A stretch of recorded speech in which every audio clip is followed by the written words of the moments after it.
Thank you so much, Shira, and it's wonderful to be here learning with Torah in Motion and to see some familiar faces and some new faces in the audience. So everyone who joins with their screen, it's an addition. It feels like we're a bit more together. So hi everyone, and as Shira said, this is part of a series on adversaries in Jewish tradition. We're going to be looking at three different, I guess you could call them adversaries or enemies in some sense of the Jewish people throughout history. That really it's very seasonal that we're discussing it now for reasons that will become clear in a moment. So today we're going to be looking at Megillas Antiochus, about, of course, the Hanukkah story, Antiochus. That's very timely. Hanukkah is just a couple days away.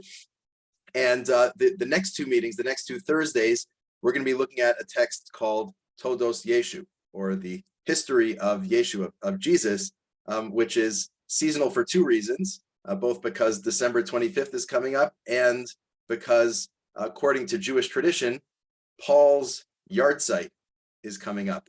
Why that matters or is of interest, you'll have to come back in 2 weeks to learn more about that. But it's Tes Teves, according to some sources in Jewish tradition. In any event, our goal will be to look at these two texts that are somewhat neglected. You probably don't study them in day school. I'm guessing they're not your average. They're not sort of classical texts, but they're actually really important and really interesting in terms of how Jews throughout history, those who wrote these texts and those who read them, including reading them ritually as a religious act. We'll talk about this in a minute. Throughout Jewish history, how they thought about these characters. They thought about Antiochus, how they thought about Yeshu and Paul. So that's our plan for the next 3 weeks. And today we're starting with Megillas Antiochus. And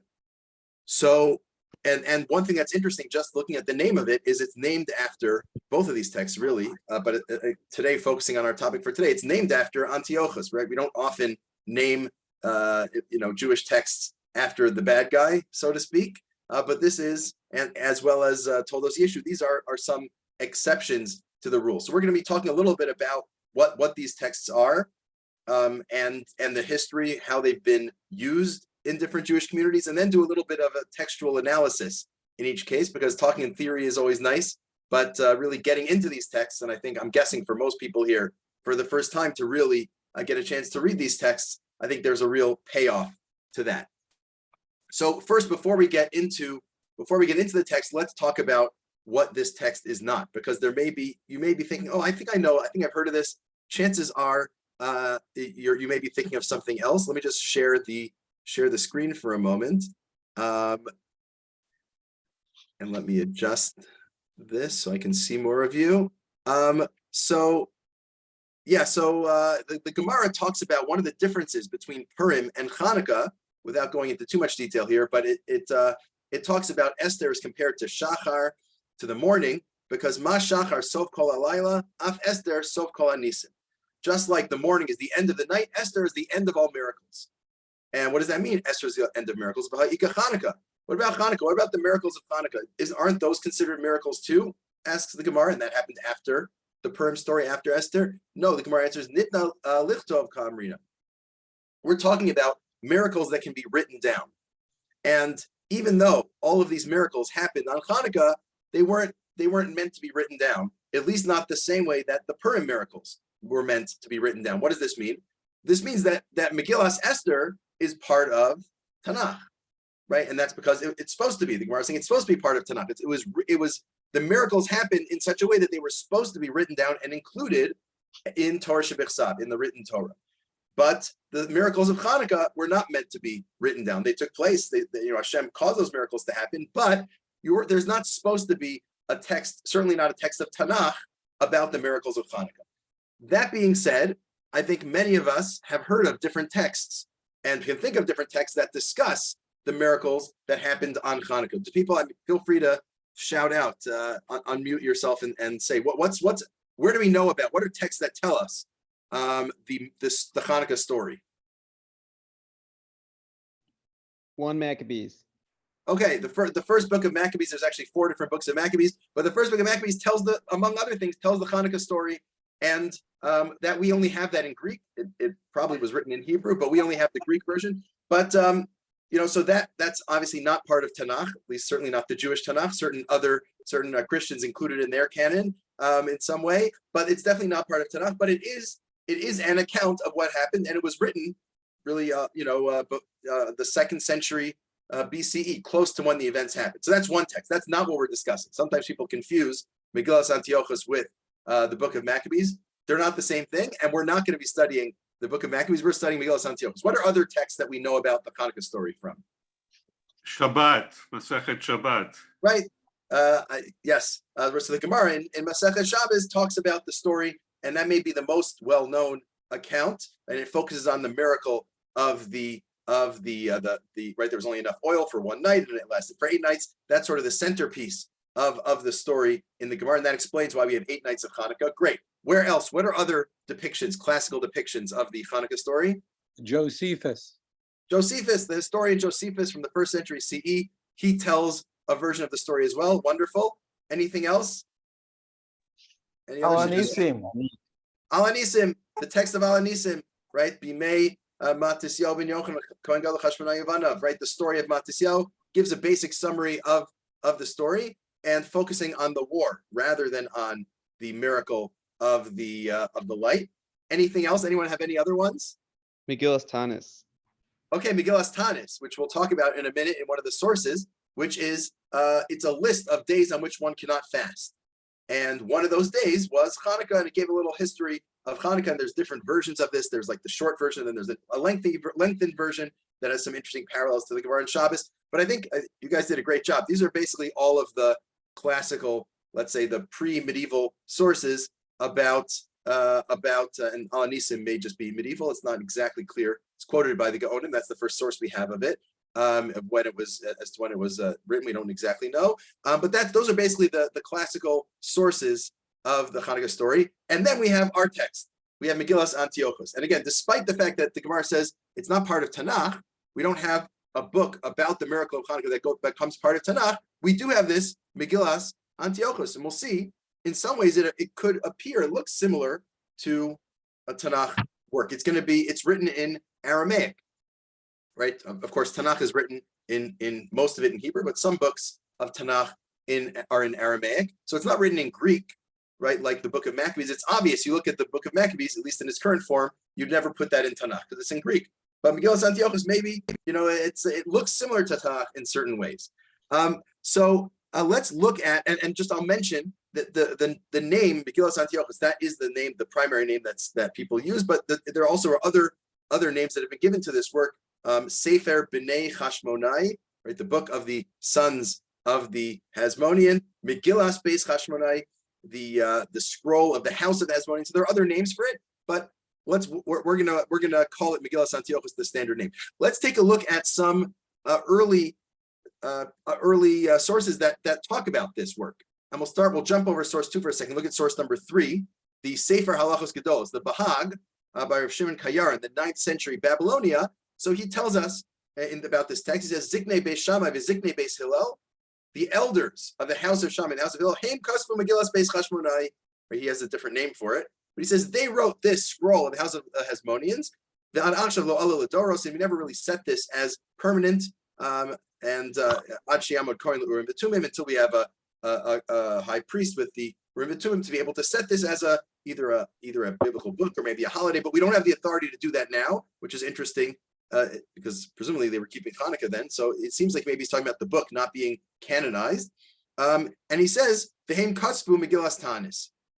They also wrote Megillas Tanis, which Jake just mentioned a minute ago, and it gives a little bit of the story based in the Gemara about Elias Chananya ben Chizkiah ben Garon Shaul Levakar. They went to visit their friend in his attic, and they wrote Megillas Tanis back then. This is a long time ago. Beis Shammai Beis Hillel, that's like the 1st century CE. So he says they wrote it. Now there are some issues with this source. I think I saw someone wrote that of all the manuscripts of the Bahag, this only appears in one of them. All the other ones talk about Megillas Tanis, but not about Megillas Beis Chashmonai.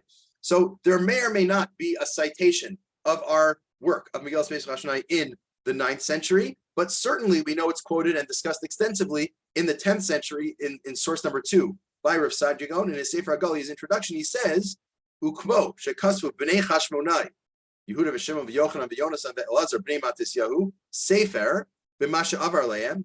And he says, by the way, the five sons of the Chashmonaim, Yehuda, Shimon, Yochanan, Yonasan, Elazar, the sons of Matisyahu, they wrote a book about what happened to them. Hadoma l'Sefer Daniel b'lashon kastim, just like Daniel, it's written in the language of the Chaldeans, which means Aramaic. You can see here he's almost, at some level, comparing. He's comparing Megillas Antiochus to a biblical book. Right? He compares it to Daniel. It's written in Aramaic, and actually, believe it or not, Rav Saadia Gaon wrote a translation. He wrote the translation of Megillas Antiochus into Arabic, right? Because most people at the 10th century in Babylonia were speaking Arabic rather than Aramaic. So he translated it to Arabic. There are translations into Hebrew, and of course, all sorts of modern languages, Yiddish, English. Actually, if you look in the Birnbaum Machzor, they include Megillas Antiochus in it, which is really fascinating and shows how, at least in some communities, this became really prevalent. We'll look at a couple more attestations, a couple of other mentions of this tradition, of this source. So the Tosfos Rid from 13th century Italy talks about this. He says, "V'cheinami." Similarly, Makom shenogim likro Megillas Antiochus b'Chanukah. Those who have the practice of reading Megillas Antiochus on Chanukah, ein roi levarich alav. You shouldn't say a bracha on it. Ein shoresh chova klal. There's no root. There's no fundamental root to this obligation. It's not like the Gemara says you have to read Megillas Antiochus. So since it's such a late minhag, it's such a late practice, it doesn't have a strong root to it. Therefore, you shouldn't say a bracha. Of course, the contrast here, what mitzvah on Chanukah do we say a bracha on, famously? Lighting the candle. Lighting candles, right? And the Gemara says, why are we saying a bracha? If you look at the language of the bracha, you say, Asher kidshanu b'mitzvos v'tzivanu, ladik ner shel Chanukah, right? Everyone sing it in their head. So what do you mean Hashem commanded us to light Chanukah candles? It's not in the Torah. The Torah doesn't say to light Chanukah candles. And the Gemara says, no, well, the Torah says to follow the rabbis, and the rabbis said to light Chanukah candles, right? So that's actually the classical example of saying a bracha on a mitzvah d'Rabbanan is lighting Chanukah candles. But the Tosfos Rid says that does not extend to reading Megillas Antiochus. But what we see from here is there were people who certainly had the practice of reading Megillas Antiochus on Chanukah, and some people even wanted to say a bracha. Probably people were saying a bracha, and he had to tell them, actually, don't do that, because that's against halacha to say a bracha. But that means there was this common practice of people reading Megillas Antiochus to the point where they even wanted to say a bracha on it. One more early citation, this is from the Abu Dram, in the 14th century in Spain. He's interpreting, he wrote a book about, a sefer about tefillah, about the siddur. So he says, V'rabim biyad me'atim, right? That's part of Al-Anisim, how the many fell in the hands of the few Maccabeans defending ours. So he says, Al Shem, this is based on the pasuk, Lo Shia b'rabo b'mat. Okay, but what's the story? Ki heim hayu rabim, they, the Greeks, were many. Unitzachum chamisha b'nei Matisya, the 5 sons of Matisyahu defeated him. How does he know this? What's the source for this? Kamosha Mefurash Megillas Antiochus. He says the source of this is Megillas Antiochus. He can't quote the Gemara as saying that, because guess what?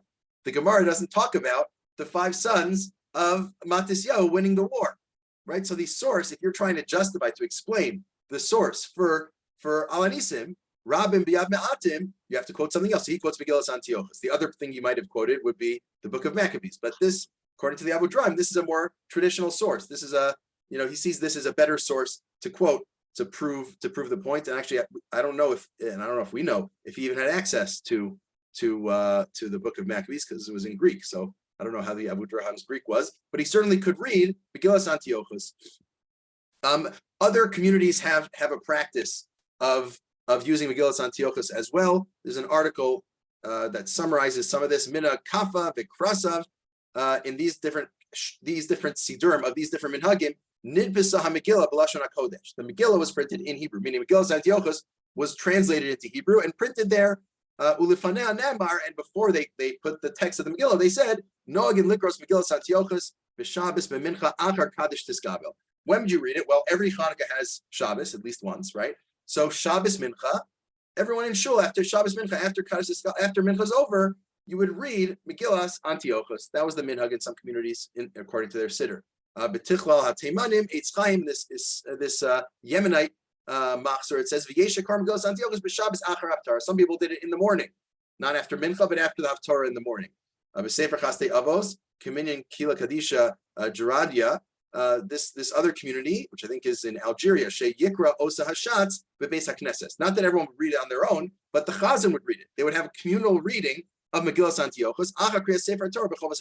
Also in the morning, on Shabbos Shuhu Be'emtza Yemei Chanukah. Shabbos during Chanukah, in the morning after you read the Torah, you read the Haftarah. You have some sort of Chazan who reads Megillas Antiochus. And the author of this article says, Algeria, Likros, HaMegillah B'tzibur. So this was written only 30 or so years ago. He says, even today, those from Algeria have a minhag of reading Megillah Antiochus. So this is a live practice that some communities have to read this in Hebrew translation. Presumably that was more popular. But interestingly enough, the Aramaic version has a trup, has cantillation marks. And you could read it. You could learn from that as well if you wanted to. I think Rav Kapach, who published an edition of Megillas Antiochus, he said his grandfather, who like him was a Yemenite rabbi, would teach his students how to read Megillas Antiochus and how to and they used the translation, Rav Sadia Gaon's translation, into Aramaic as they would study it together. So it's just really, really interesting to see the practice, to see some sources here, a quick survey of some of the practices of reading Megillas Antiochus, both people who quote it as an important source as early as possibly the 9th century, and people talking about different practices of reading it, going back almost a millennium, practices of reading it regularly in shul, even though it's not the most common practice today. Certainly for many communities for a long time, including some today, Jews read Megillas Antiochus on Hanukkah. And even if we're not going to read it ritually, at least we can study it and get a better appreciation for it. Before we jump into the text itself, I just want to give a quick summary of the plot, just so we all appreciate that. I guess if there are any questions, if people have questions that are time sensitive or urgent, you can ask that now, but we'll have some time at the end as well. So let's just summarize outside the basic plot of the story. It talks about Megillas. It's called Megillas Antiochus because it starts by describing the king Antiochus, Antiochus, who was very powerful. He built all these cities. He had these generals and underlings, and he decides to attack Jerusalem because the Jews aren't following the laws and they want to rebel. So he says, let's destroy them. Let's stop their observance. And he makes decrees against observances, specific observances, Milah, circumcision, Shabbos observance, and Rosh Chodesh, which is an interesting triplet.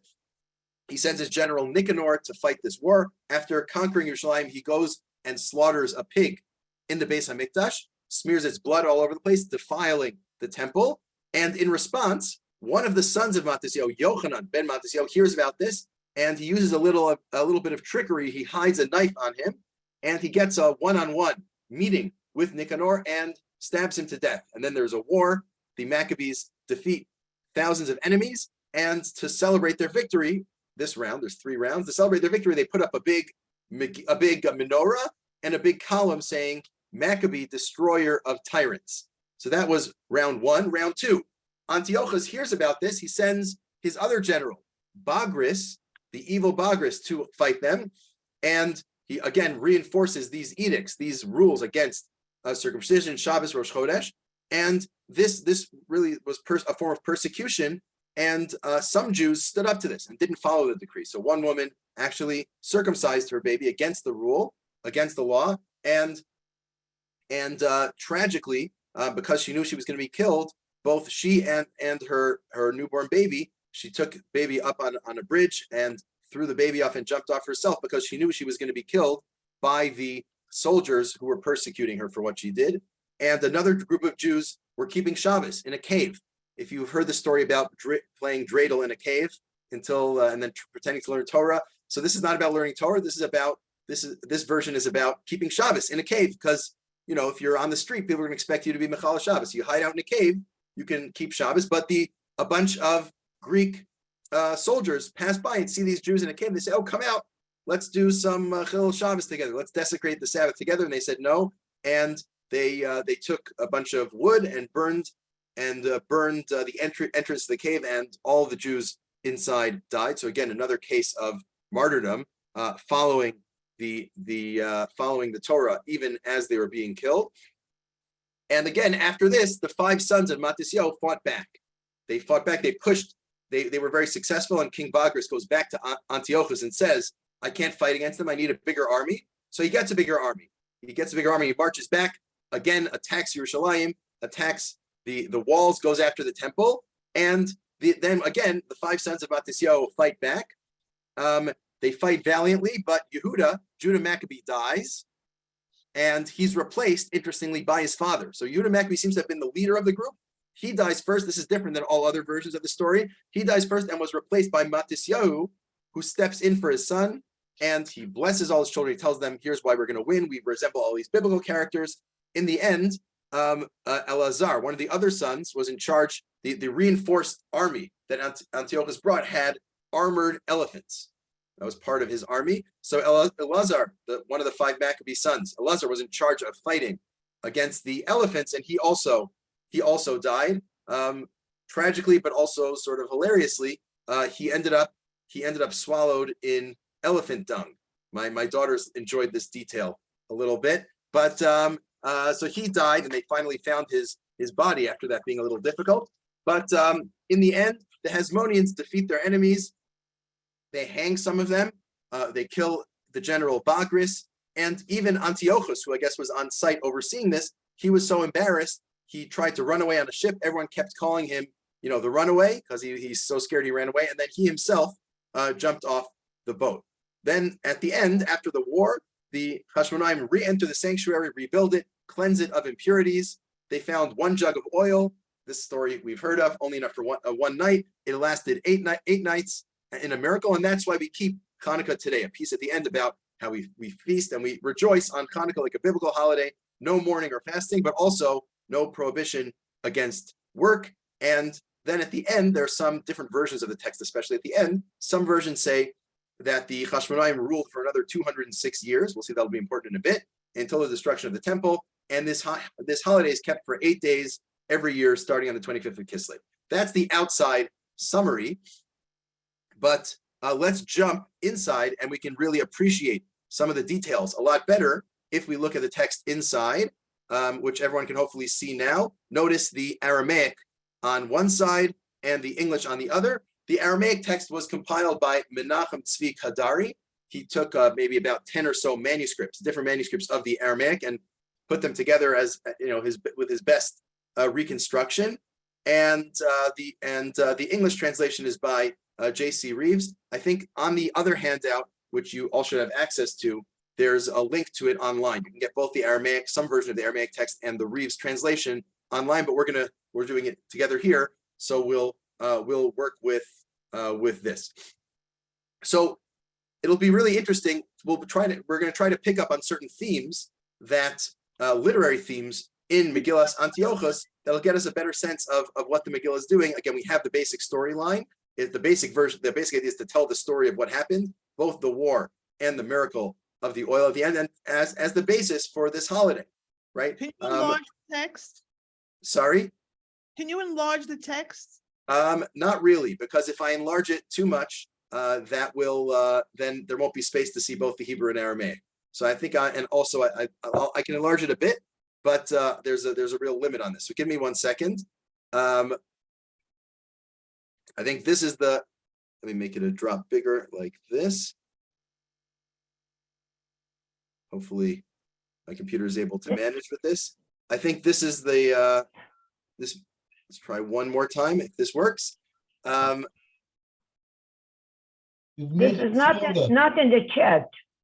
Okay, can people see this is on the shared screen? Yes, not in the chat. Are we supposed to have this? You're not supposed to have this as a separate file, because that would be a copyright infringement. But again, you can access this source on the link on the other handout, or you can follow on the shared screen. But I can't send out a file that has the entire. I can't send out a file with the entire translation, because that would be copyright infringement.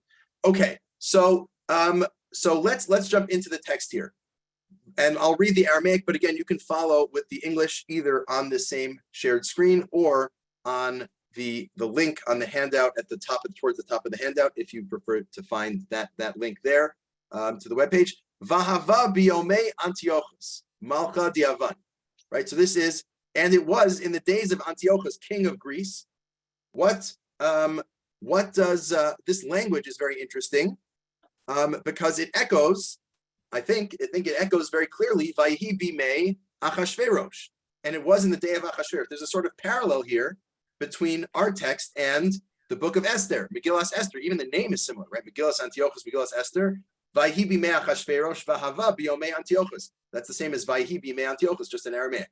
The king of Greece, Malach Rabbi Sakifu, he was a great and powerful king, v'chasin b'shultane, and strong in his leadership. All the kings have to listen to him. Who kavash medinan sagian, he conquered many lands. Again, similar to Achashverosh, right? Achashverosh ruled from Hodu to Kush, many lands. Antiochus also conquered many lands. Umalchin takifin asari, conquered many kings. Ve'atzde birnosehon, ve'hechaleon okid benura. He captured and burned many of their temples.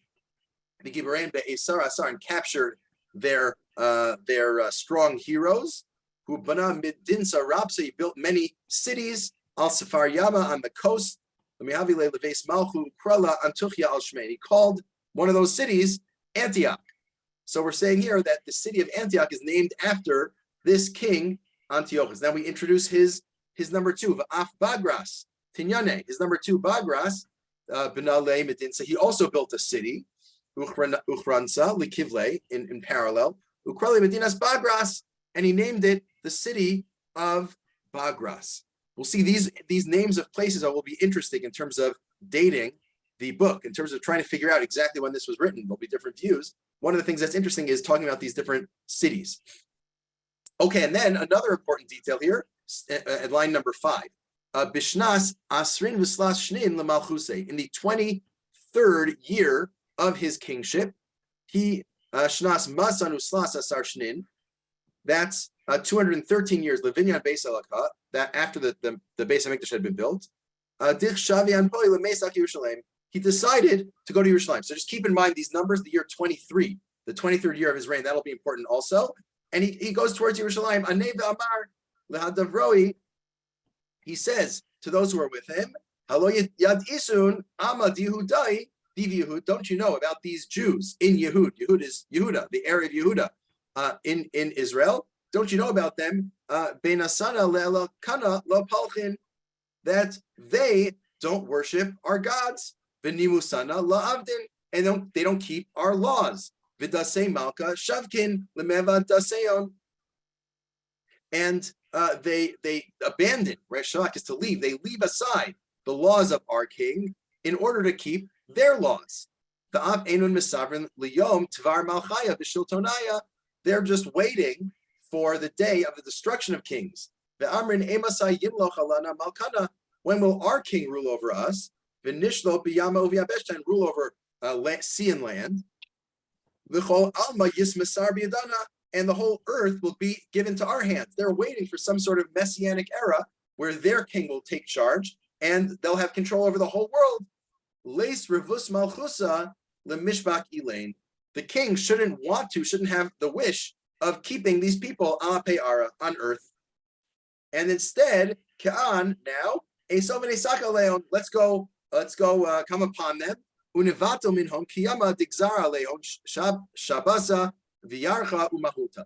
undo all of their religious commitments, all of their their covenant or their promises, which are Shabbos, Shabbat, Shabbos, Yarach being the moon, Rosh Chodesh, and Mahulta Mila. So just listen to the language here. What does this language remind you of? This sounds very similar to what the advisors of Achashverosh said, right? Or especially Haman, right? What does Haman say?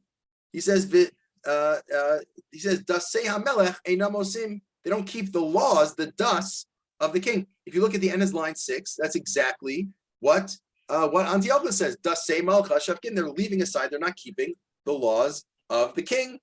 And what's the other thing he said? He says, or the response is, Leis revus malchusa lemishpakilein.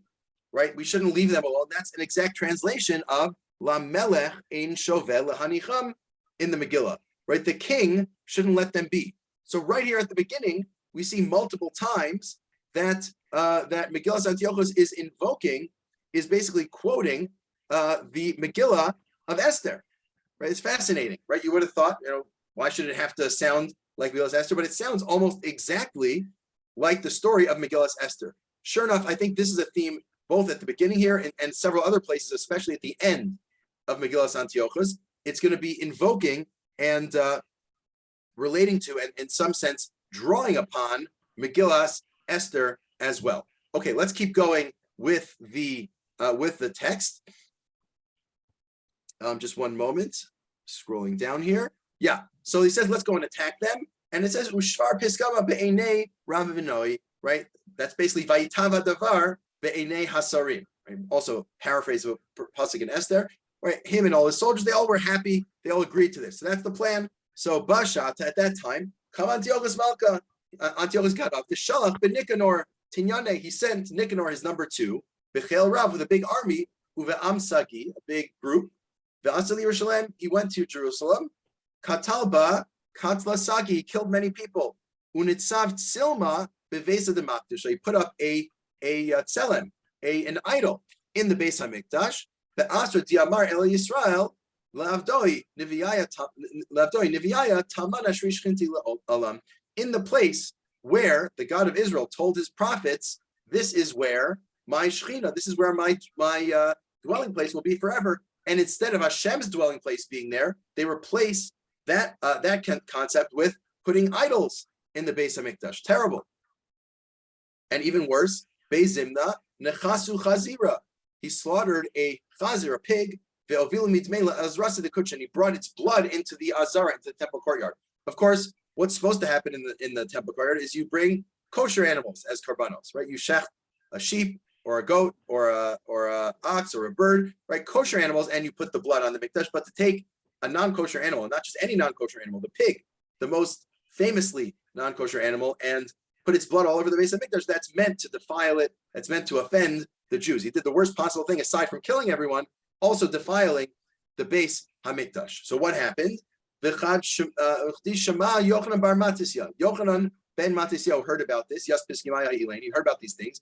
He's filled with anger. Right? Again, that's that phrase I think is also similar to a line in the Megillah about Vayimale Haman Chema. The word Chema there is a bit of a hint. His face changed in look. He's thinking, what should I do? I'm so upset. What am I going to do about this? And Beidayin, we're at 14 now. Beidayin, then Yochanan Zarsin Urche Upusia, this very small little knife he made for himself. And he stuck it under his clothes. He went to Jerusalem. Right, he didn't live in Jerusalem. He lived right outside. Vikam Bisra Karta. He went to the gate. Ve'amar l'taraya v'natorah. He went to the guardians of the gate of the Beis HaMikdash. He says, Ana Yochanan bar Matisyahu Kana Yehud. I am Yochanan, son of Matisyahu, a Kohen from Yehuda. Asesi l'meil kudam Nicanor. I'd like to meet with Nicanor, your general. And so what happened? Eidayin alin taraya v'natorin. These guards say, Ve'amrin le'le Nicanor Kana Rabba Yehud Kaim Bisara Ve'amar lahon ol yegul. So they go and they tell Nicanor, there's some big Kohen waiting for you. And he says, let him come in. By the way, notice more resonances of the Megillah, right? A bit of a different scenario. But remember, when Haman comes to the king, and the Vayomer HaMelech Yavo, right? V'amar lahon ul ye'ul, let him in. Right? Basically a translation of that line from Megillas Esther. He lets him in. And what happens? Yochanan hu al kadam Nicanor. He comes in before Nicanor. Ani Nicanor v'amar Yochanan. Antu chad min marodaya dimradu malchaya lo bayin shlam malchus. So what are you doing here? You're one of those rebels. You're trying to fight. You don't want the well-being of my king of Antiochus. You're trying to rebel, aren't you? What are you doing here? Ane Yochanan kudam Nicanor v'amar. Yochanan responds to Nicanor. He says, Ke'ana seisi kudam achlemevad ma'atiat bai. No, I changed my mind. I came here to do exactly what you want. I'm here to do your will. I'm submitting myself to you. I'm on your team now. Help me out. And at least listen to me. He says to him, well, if you want to do my will, here's what you can do. Sav chuzira, take a pig, unchase litsilma, and sacrifice the pig to the idol, right? He's basically, this is like a loyalty test, right? He says, if you're saying you're loyal to me, well, the best way to prove that you've given up on your Judean ways is shecht a chazer to mitzelem, to say it in Yiddish, which is basically the same as Hebrew, right? Slaughter this pig in front of the idol. And how will I reward you? And listen to this closely. How will I reward you for doing that? The al beshinach, I will dress you up, levusha de balchusa, with the king's clothing. The arkivinach al susaya de malka, and I'll have you ride on the king's horse. And you'll be like one of the friends of the king, right? This again invoking, if you know Megillas Esther, invoking the reward that the king there, that King Achashverosh says will happen to the one who wants to do the well-being of the king, or the king wants them to do well. He'll dress them up, he'll put them on a horse, they'll call out, this is what's done to the person the king likes. So the Uchnema Piskama, when he said the word, Asvei Yochanan responds, Amar Mari Anadachel min bnei Yisrael. I'm scared of my fellow Jews. Till my Yishmael Diavadis came, they're going to hear that I slaughtered a pig to an idol. They'll stone me. They'll kill me. Let everyone leave the room. Empty out. We'll just just leave me and you here. We'll be the only one who know about it. You'll see I'm really loyal. I don't want anyone else here. Let's just have a one-on-one. Nicanor sends out everyone out from the room, right? Hotziu kolish me'alai, a parallel line in the Megillas Esther, sends everyone out. What happens? Be'zimna zakap Yochanan bar Matisya enoi lishmaya. Yochanan looks up to heaven. This sadart slose because I'm ribon almai. He set his prayer. He said he davened to Hashem. V'amar elakav avasai avram Yisrael. Hashem and the God of my forefathers. Amar Yitzchak Yaakov. V'chein amar lo timsrinani bidan ar lahadain. Don't give me over to this Arel, to this uncircumcised Greek. Maybe he'll kill me. Don't let that happen. If he beats me, he'll go and worship his idols. He'll say his God, his fake God, gave me over to him. Don't let that happen. Let me win. So what happened? What happened next? Line 24. Beishata, at that time, Pisah levase, plus pissing, it took 3 steps towards Nicanor, Udikar Harba Belibe. And he stuck the sword into his heart, and he took him out dead. He took him out of the Azar, out of the temple courtyard, dead.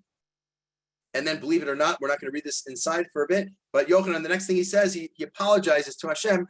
I'm so sorry for killing someone in the Mikdash. You're not really supposed to have tumah, have impurity in the Mikdash, and a dead person is very tameh. I apologize about that. But obviously, this is round 1, and this is a text that we saw inside the most. This is the great victory by Yochanan. Yochanan, not Yochanan Kohen Gadol, but Yochanan ben Matisyahu, the other Yochanan. Although he's also called the Kohen Gadol here, so it's a little ambiguous. But this is a great victory by Yochanan over Nicanor, killing the general.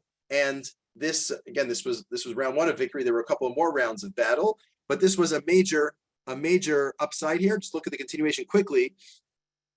Line 27, Uminyan Kitilaya Diktal Biyomahu, the number of dead who were killed on that day, Shivin Usrein Alfin Ushvama, 27,700, Diabaktolan Gvar Chabre. They killed one another, but this was because of the, sort of as a result, you kill the general, and then you say this is the perfect time to destroy the army.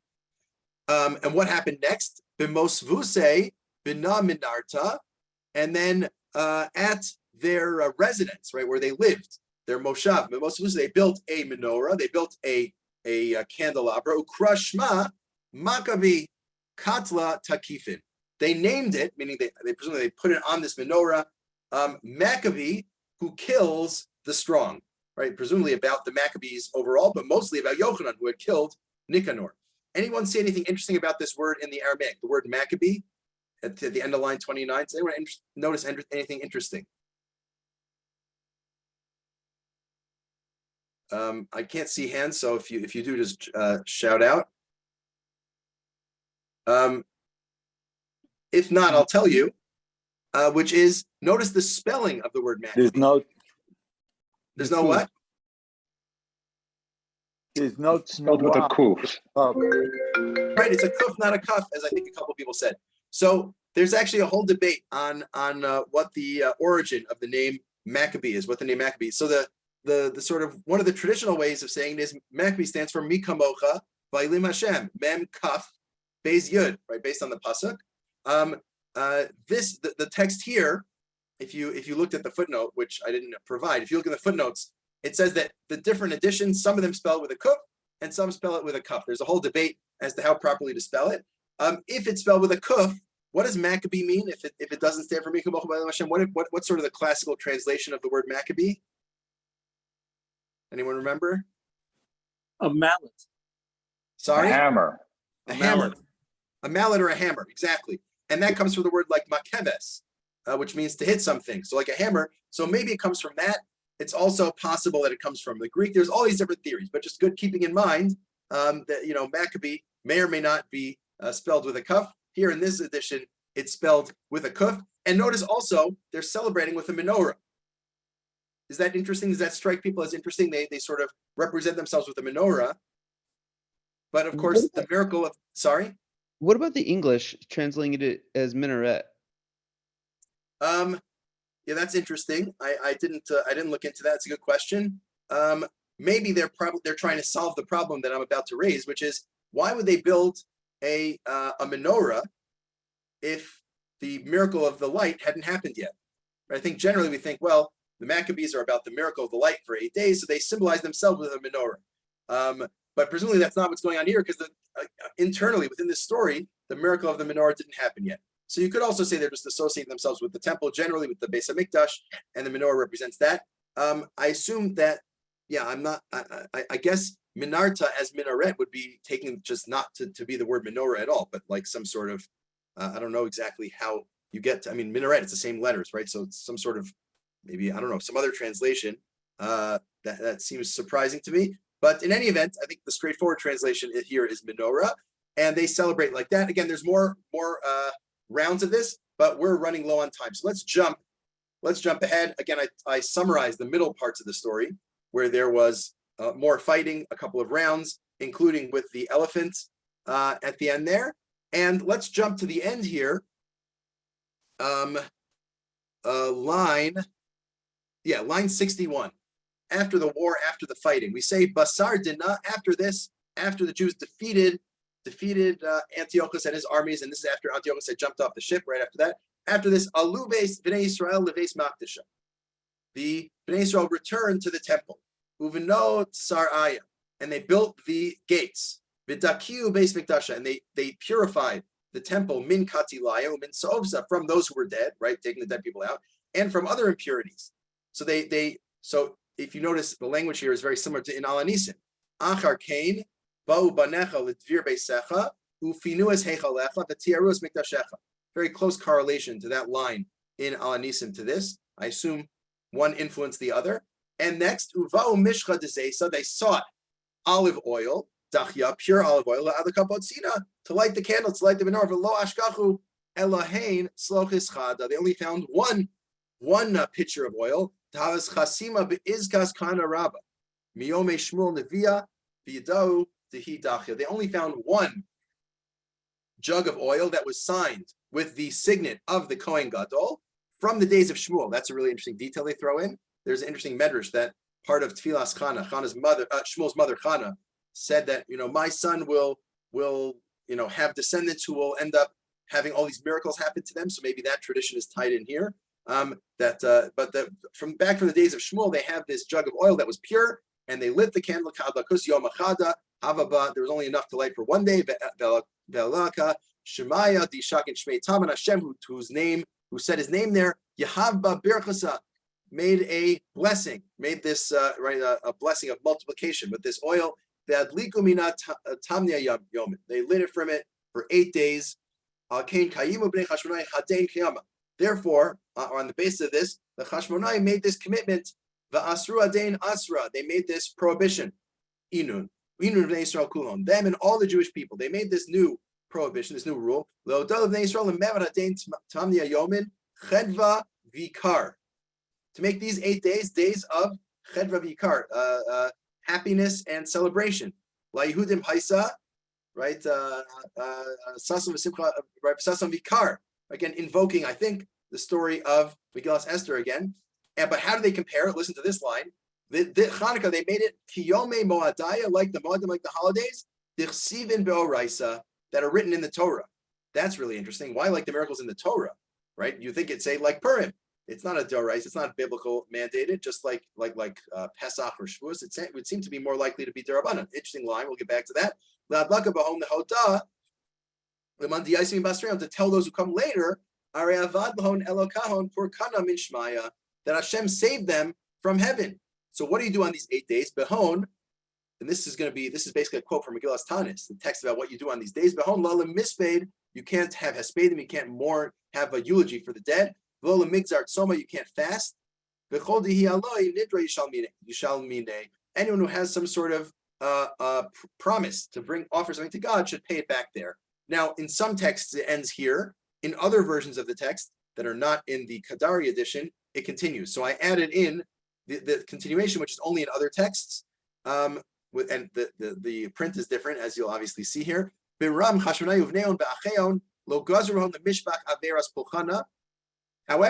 the Chashmonaim and their children didn't make a rule to prohibit work. They didn't have the authority from the Greeks to make such a holiday, so that's why there's no prohibition against work on Hanukkah. This is trying to explain why, if it's like a biblical holiday, why is there no prohibition against work? The answer is they didn't have the authority to establish that.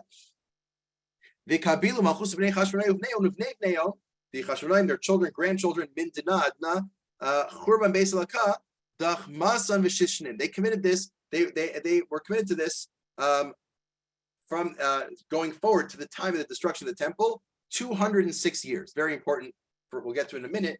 206 years between the Chashmonaim and the destruction of the temple, according to this text. Al kevei Yisrael b'yomai ha'ilei natrin b'chol glushon netirin ukralon yomei cherusa me'esr mechamshi yoman liyarcha dekislev. Therefore, all Jews all over, and even in exile, keep these 8 days. Ve'ad alma la adas minhon v'div beveis makdasheon ka'anai v'levai v'chakimeon kaimin al yehon v'al b'nei b'neon ad alma. And this holiday shouldn't leave them, their Israelites, Kohanim, Leviim, all the sages, forever. This is the ending of the text. A beautiful ending, tying together the story, both the story of the war and the miracle of the oil, to the practice today. Now, we only have about 10 minutes, so we'll try to do this last section very quickly, and then we'll take questions. Let me go back to the other handout. And the other handout, we're going to feature selections from an article by Aryeh Kasher about 40 years ago. He wrote an article on the historical background of Megillas Antiochus, because there's a lot of different theories as to when it was written. We saw earlier, we saw earlier a source that said that if from the Bahag, if it's an authentic text, it says it's from Beis Shammai, Beis Hillel, at least in one manuscript. Rav Sadigon says apparently it's from the time of the Maccabees themselves that they wrote it down, and yet it doesn't quite. There's some issues with trying to figure out the history here, so we'll try to sort this out. Different Aramaic experts tried to figure out how to date this version of Aramaic. It's not exactly the same as biblical Aramaic. It seems actually a lot closer to Onkelos' Aramaic. So Onkelos was somewhere in the first few centuries CE. So maybe it's around the time of Onkelos that this was written. Let's look at the approach of Aryeh Kasher, which I think will be very interesting. So he says, importantly for him, the detailed stories of the scroll are not supported in ancient sources, not even in the Talmud. Meaning some of the details here don't exist in any ancient source. They're not in Josephus. They're not in first book of Maccabees. They're not even in the Gemara. Some of the versions of this story seem to be very new. And he argues, had the composition really preceded that of the Babylonian Talmud, such an omission would be very difficult to credit. If Megillas Antiochus was first and it had these new details, you would have expected the Gemara to quote it. The Gemara wouldn't ignore these details if this were really first.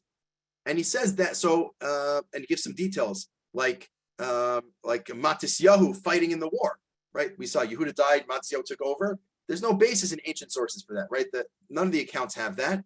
And on the one hand, And on the other hand, he says there are some details in the Arabic version of Second Maccabees that itself relies on Sefer Yosef and that he does rely on. So he seems to agree with this Arabic text from like the 7th or 8th century. So that would be surprising if this were really such an early text.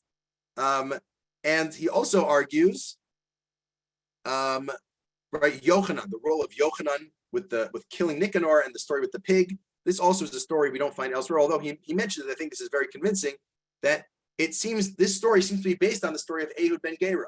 Ehud ben Gera also hides a knife and kills Eglon after getting him alone, right? So it seems like, I think the argument Kasher is making is that whoever wrote Megillas Antiochus, maybe he had some details, and he also is mixing in, he's trying to elaborate and flesh out the story, and he's bringing in some of his own ideas based on the story of Ehud ben Gera. I would add maybe some details or description based on Megillas Esther.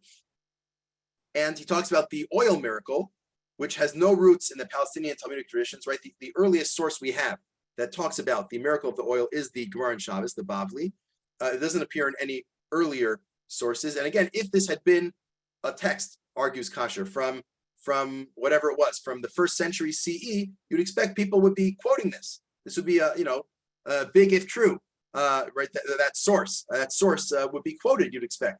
Again, even if, let's say, the Bavli had a Masorah, had a tradition about the miracle of the oil, you'd expect it would be quoted in more places. Since it's not, probably it's the sort of thing that was at best was a tradition people had, but wasn't being written about until a bit later on. And that again would be an argument for saying that this text, Megillas Antiochus, might be later on. Now this passage we saw that they established them like miracles, like holidays written in the Torah.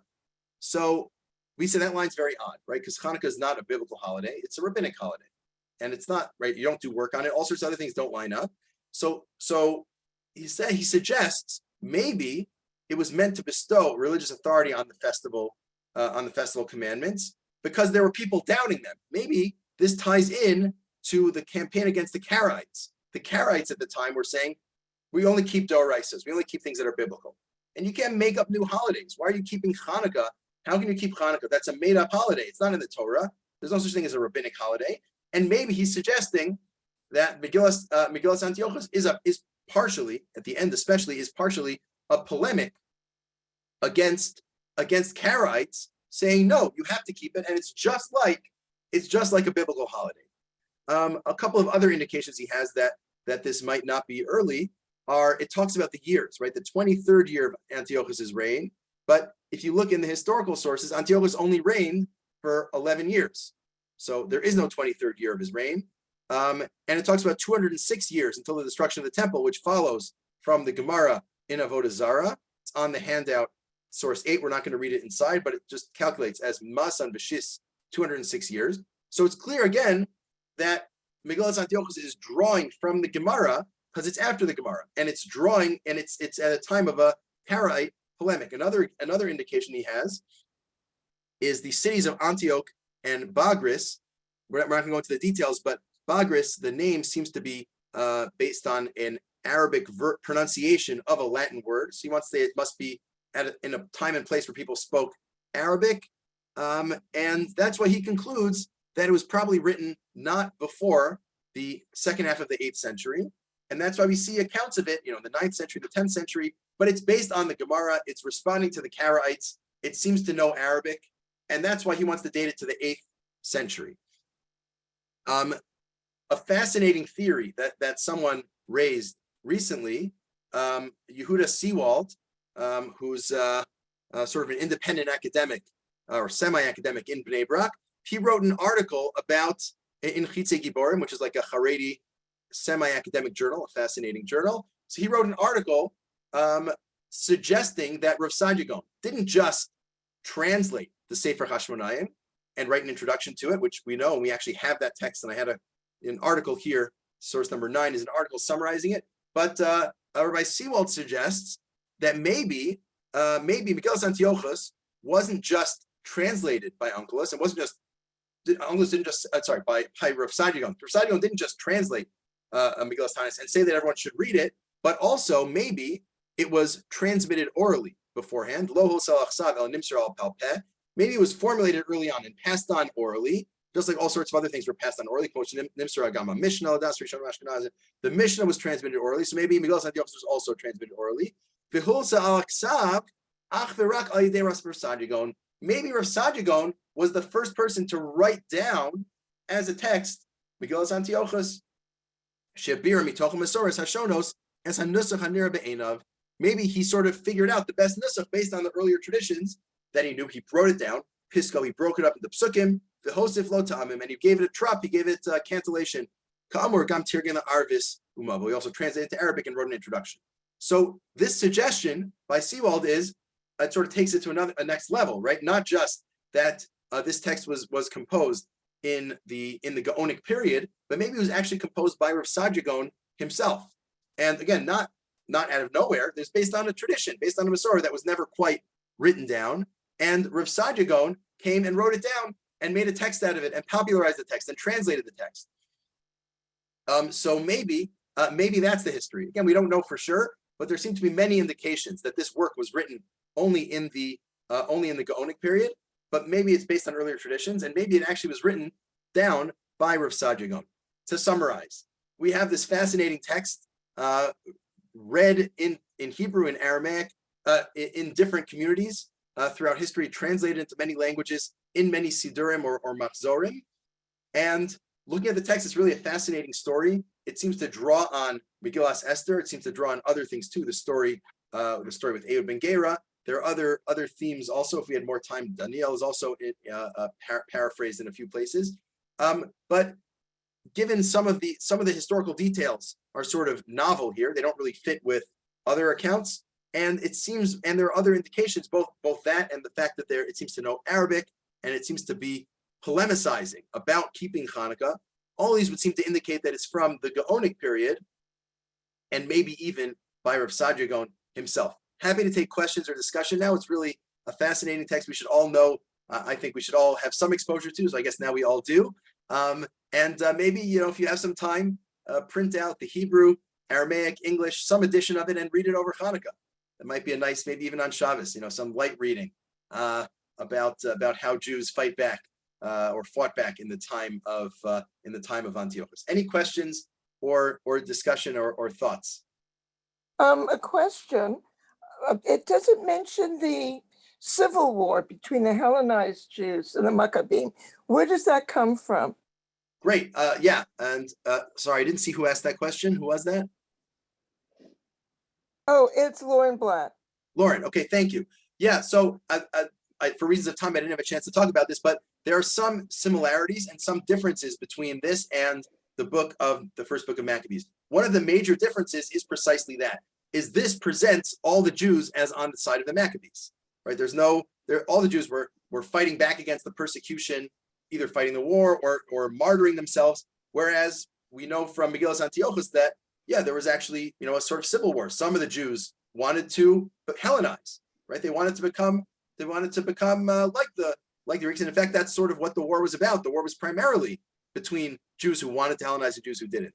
Whereas this takes the story to be totally different. It's about a king and his army persecuting the Jews, and all the Jews are on one side, right? You could argue that that's another indication that this is a bit later, and it's sort of a cleaned up version of the story. All the Jews are on the good team, right? You might say that's another indication that this is a bit of a later work.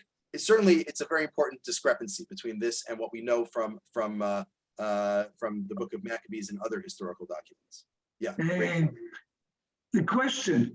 Where was this text hidden? I never heard about that. When was this text? Was hidden all the time. Just was discovered lately. I never heard about Megillat Antiochus. Yes, so I think we saw how it hasn't been hidden. Jews have been translating it, reading it, putting it in their machzorim for the last at least 1,100 years. But it's somehow it's fallen out of practice. Most Jewish communities don't read it. And it's not part of the curriculum in most places. So it's hidden in full sight.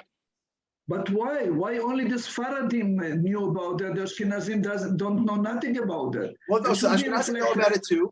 There are Yiddish translations of Megillas Antiochus. And there are, I mean, Italy's, sort of Ashkenazi, and they had a practice to read it, and it's in the Birnbaum Machzor. That's very Ashkenazi. So it does exist in some places, but I think, and you would have thought, I mean, I'm a bit with you here, Chaim. I think, like, you would think we don't have any Hebrew or Aramaic text telling the story in detail. I mean, the Gemara is pretty quick. Even the Rambam doesn't go into too much detail. Al-Nisim doesn't. You'd think this would be a perfect opportunity to have a text that goes into more detail. So I don't know, I'm with you. I think we should all study it more. I think, especially given the conclusion we reached that it's not a book of Tanakh, certainly. It's probably not from classical Chazal, it's from the Gaonic period. We don't exactly know who authored it for sure. So it doesn't have the same authority as something like the Gemara or the Rambam. So I think that's why it's sort of not seen as central. But I think basically you have two types of people who read the historical sources about Hanukkah, and people who read the frum sources about Hanukkah, and somehow Megillas Antiochus is sort of fell between the cracks, right? It's not really on either side. In some places, it's still the frum thing to do, but most places, you'll read the Gemara and the Rambam and Al-Nisim, and that's enough. And you won't necessarily read Megillas Antiochus. But I'm with you. I think we should be more aware of it. I think it's a fascinating and really interesting text, and I think, like, thematically in the academic world too, by the way, there's very little treatment of it. And most of the treatment is sort of dating it, figuring out when it's from, and that sort of thing, but very little analysis of the text itself, like a literary analysis of the text. I think that would, as opposed to what we're going to look at the next 2 weeks, Toldos Yeshu, there's a ton of academic writing on that for reasons you can guess.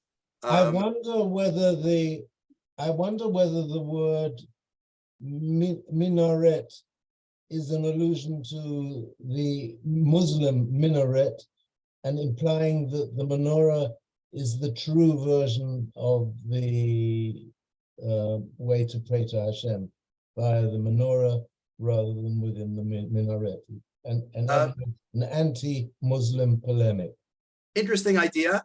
The truth is, I think I'm going to be at a seminar by J.C. Reeves in a few days from now. So I'm going to try to ask him. I think it's even going to be on Hanukkah. So how could I not ask him? Where is J.C. Reeves? I don't know where he's affiliated, but whatever. He's giving a seminar, a closed seminar that I'll be at. But so maybe I'll see if I can. I live in a street that's called Reeves Street, so I'd really like to hear from him personally. Okay, very interesting. I see on the chat, Jake asked, when did pig become not just unkosher but also anathema?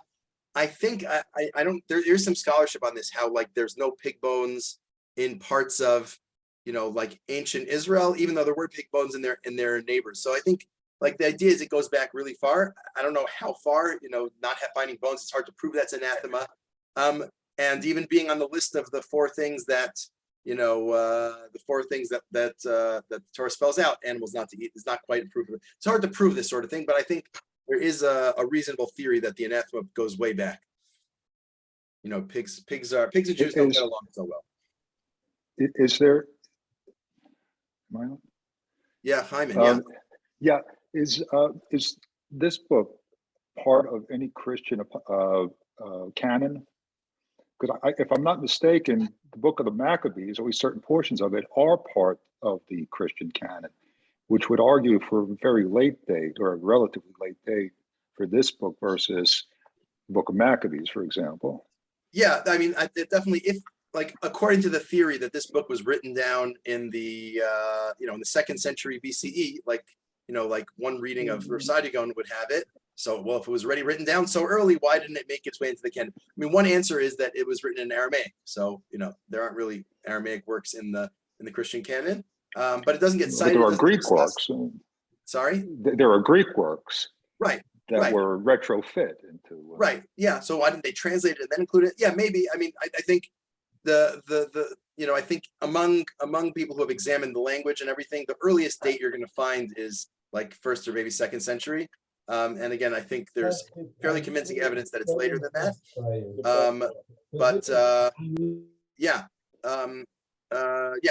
That is further indication that it's not very early. Any other questions or comments? Even though it does mention the miracle of the oil, it doesn't mention the word menorah again.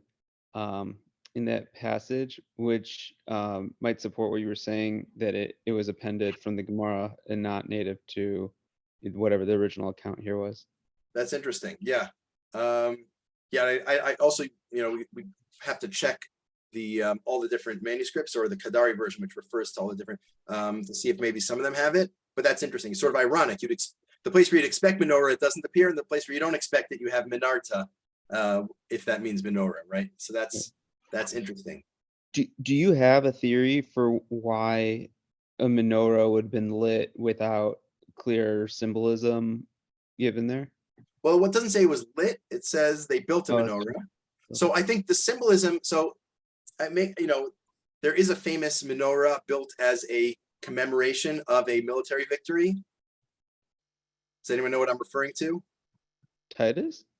Yeah, the Arch of Titus has a big menorah as a testament to his military victory. So I don't know if it's conscious or not, but it's definitely interesting, this image of building a menorah after a victory against the Greeks, which is, sort of inverting things. Instead of losing to the Romans, you beat the Greeks, you build a big menorah to show that you won. But that was a thought I had when reading that, or just sort of, again, assuming this is late, they already knew the Hanukkah story, even though the story didn't, internal to the story, it didn't occur yet, but everyone reading it knows, of course, this is the Hanukkah story with a menorah. So you can mention a menorah. It makes sense as a symbol, even though it doesn't make sense within the story. I thought about the Titus. The fact that they have the menorah is to show the Jews what you did to the Greeks. We were able to overcome the difficulties. And this is the other way. This is the same thing in reverse, right? Yeah, I believe that that's the reason the menorah is there. Very nice. No, I mean, I might be wrong. Okay, thank you very much. Sure. Thank you for your suggestion. Any other comments or thoughts?